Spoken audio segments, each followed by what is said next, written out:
మీకు సంతానం లేక ఎన్నో ఇబ్బందులు పడుతున్నారా? ఎన్నెన్నో గుళ్ళు, గోపురాలు, హాస్పిటల్స్ అన్నీ తిరిగి ఇంకా మీ వల్ల కాదు అని అనుకున్నారా?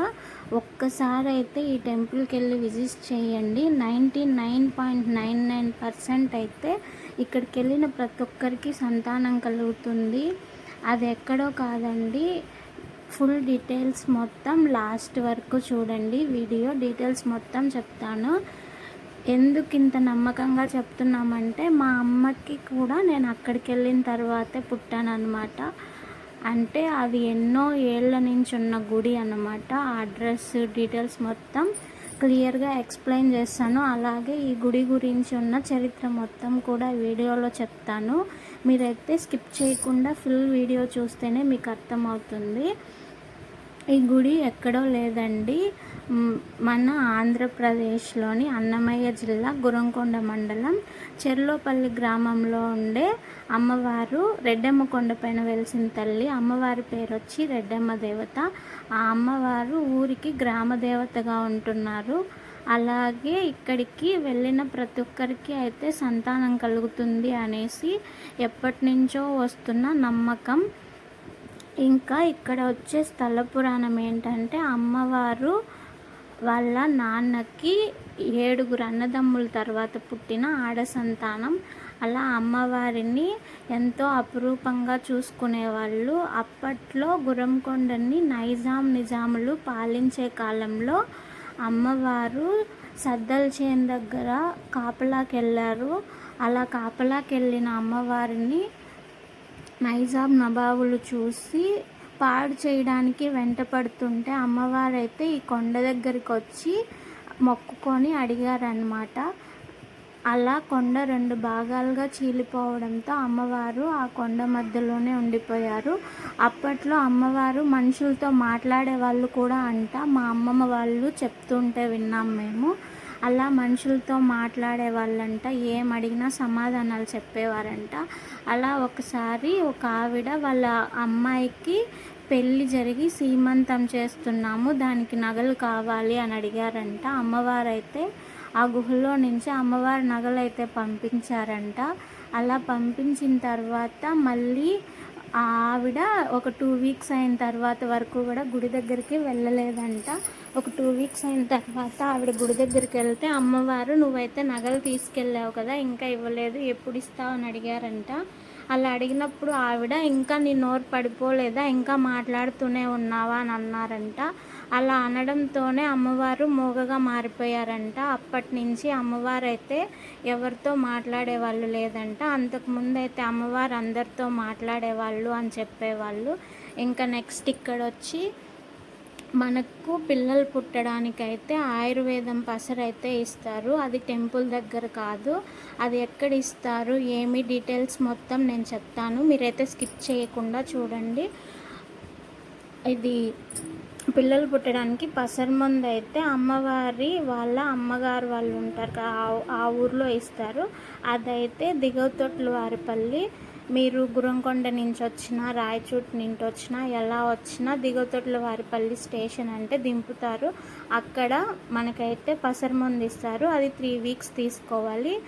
ఆ తర్వాత వచ్చి అక్కడ పసరమందు తీసుకున్న తర్వాత అయితే మళ్ళీ తిరిగి మీరు రెడ్డమ్మ కొండకు వచ్చి అక్కడ కోనేరులో అయితే మునిగి అదే బట్టలతో వచ్చి ఇక్కడ వరపడతారు. వరపడడం అంటే అక్కడ పడుకుంటారనమాట. అలా పడుకున్న వాళ్ళకి కలలో చిన్నపిల్లల బట్టలు కానీ వాళ్ళు మోషన్ వెళ్ళిన బట్టలు అలాంటివి, మామిడి పళ్ళు, పసుపు, కుంకుమ, చిన్నపిల్లల నవ్వులు అలా ఏవి వినిపించినా సరే ఇక్కడ మీకు సంతానం కలుగుతుందని అయితే నమ్మకం అన్నమాట. అలాగే ఇక్కడికి ఎలా రావాలి అని అంటే మీరు పసరమందు తీసుకోవాలి అంటే దిగవతొట్ల వారిపల్లి దగ్గరికి వెళ్ళి అక్కడ తీసుకోవాలి. అదే టెంపుల్కి రావాలంటే దద్దాల వారిపల్లి దగ్గర దిగి అక్కడ నుంచి మళ్ళీ అమ్మవారి దగ్గరికి 1/2 కిలోమీటర్ అలా వస్తుంది. నడుచుకొని అయినా వెళ్ళొచ్చు, లేదంటే సండేస్ టైంలో ఆటోలు అలా ఉంటాయి. దద్దాల వారిపల్లి దగ్గర వచ్చి ఆటోలు వెళ్ళే వాళ్ళకి అంటే ఆటో డ్రైవర్స్కి వాళ్ళకి గేట్ అనేది అయితే వసూలు చేస్తూ ఉంటారు. అది చూసుకోండి. కొంచెం కార్స్, ఆటోలు అలాంటి వాటికైతే ఫీజు తీసుకుంటారు. ఇంకా బైక్లో అయితే ఏం ఫీజు తీసుకోరు. ఇంకా మనం కొండకి వెళ్ళిన తర్వాత దర్శనానికైతే 10 రూపీస్ దర్శనం ఉంటుంది, 50 రూపీస్ దర్శనం ఉంటుంది. మార్నింగ్ టైమ్స్లో అయితే అంత హెవీ రష్ ఉండదు కాబట్టి మీకు 10 రూపీస్ అయితే ఓకే. ఫ్రీ దర్శనం అయితే ఇప్పుడు పెట్టలేదు, 10 రూపీస్ టికెట్ కంపల్సరీ ఉంది. నెక్స్ట్ వచ్చేసి 50 రూపీస్ ఉంది. కొంచెం 11 అలా దాటిన తర్వాత అయితే మీరు ఎక్కువ జనాలు ఉండేదాన్ని పట్టించి చిన్నపిల్లలు అలాంటి వాళ్ళు ఉండే వాళ్ళైతే 50 రూపీస్ది ప్రిఫర్ చేయండి. 10 రూపీస్ దర్శనం అయినా తొందరగానే అయిపోతుంది. 50 రూపీస్ 10 రూపీస్ రెండు టెంపుల్కి కొంచెం ముందరే కలిసిపోతాయి. కానీ ఎక్కువ చిన్నపిల్లలు ఉన్నారు, ఎక్కువ క్రౌడ్ ఉంది అనుకున్నప్పుడు 50 రూపీస్ది ప్రిఫర్ చేయండి. నార్మల్గా అయితే 10 రూపీసే. 10 రూపీస్ తీసుకున్నప్పుడు మనకు టెంకాయ అనేది బయటే కొట్టిస్తారు. అలాగే అర్చన చేసేదానికి కూడా టికెట్ దాంట్లోనే ఇంక్లూడ్ అయి ఉంటుంది. ఆ టికెట్ కూడా మీకు 10 రూపీస్ టికెట్లోనే ఇంక్లూడ్ అయి ఉంటుంది. అర్చన వచ్చేసి టెంపుల్ లోపలికి వెళ్ళిన తర్వాత అక్కడ అర్చన చేస్తారు. మనం ఆ టికెట్ ఇచ్చి మన గోత్రము అవన్నీ చెప్పి అర్చన అయితే చేయించుకోవచ్చు. ఇక్కడ వరపడి వెళ్ళిన తర్వాత మనకు ప్రెగ్నెన్సీ కన్ఫామ్ అయిన తర్వాత మళ్ళీ 3rd మంత్లో వచ్చి అయితే పసరు తీసుకుంటారు. నెక్స్ట్ వచ్చి తర్వాత ఏం చేయాలి అనేది అక్కడ ఉండే మీరు పసరు తీసుకుంటారు కదా వాళ్ళని అడిగితే వాళ్ళే డీటెయిల్స్ మొత్తం చెప్తారు. ఏ మంత్లో రావాలి, మళ్ళీ పసరు ఎన్నిసార్లు తీసుకోవాలి అనేసి. నెక్స్ట్ మామూలుగా ప్రెగ్నెంట్ లేడీస్ ఎవరైనా సరే అమ్మవారి గుళ్ళకి వెళ్ళరు, కానీ ఈ గుడికి అయితే వెళ్తారు, కంపల్సరీ వెళ్తారు. నెక్స్ట్ బేబీ బర్త్ 1 మంత్ ముందు కూడా వెళ్ళి దర్శనం చేసుకునే వాళ్ళు అయితే ఉన్నారు. మామూలుగా అమ్మవార్లు ఎక్కడ ఉన్నా సరే వాళ్ళకి బలులు అయితే ఇస్తుంటారు, కోళ్ళు, మేకలు, పొట్టేళ్ళు అలా. కానీ ఈ అమ్మవారికి అయితే అలాంటివి ఏమీ ఉండవు. ఇన్ కేస్ మీరు నాన్ వెజ్ తిని కొండ ఎక్కాలని చూసినా సరే అక్కడికి వెళ్ళలేరు. అక్కడ కొండపైన తేనెటీగలు అయితే చాలా ఉంటాయి. ఆ తేనెటీగలు మీరు నాన్ వెజ్ తిని కొండ ఎక్కుతున్నారు అని తెలిస్తే కొండకు ఎక్కనీకనే తరిమేస్తాయంట.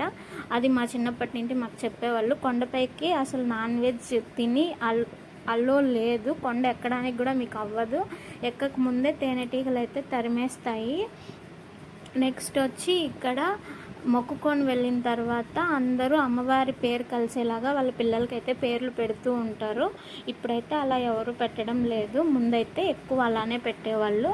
నెక్స్ట్ ఇక్కడ ఓన్లీ హిందూస్ మాత్రమే కాదు, వేరే వేరే మతాల వాళ్ళు కూడా వస్తూ ఉంటారు. ఇక్కడ కుల మతాలకు అతీతంగా వచ్చి అయితే అమ్మవారిని దర్శించుకొని వాళ్ళ మొక్కులు మొక్కుకొని అయితే వెళ్తూ ఉంటారు సంతానం కోసము. ఇక్కడికి వచ్చిన 99.99% వరకు పిల్లలైతే కలుగుతారు అనేసి నమ్మకం అన్నమాట. మా పెద్దవాళ్ళ నుంచి వస్తున్న నమ్మకం అది.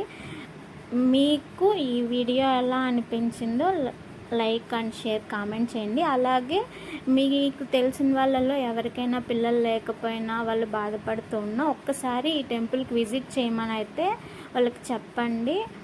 ఒక్కసారి విజిట్ చేయండి, మీకే తెలుస్తుంది నెక్స్ట్ ఏం జరిగింది అనేసి. Thanks for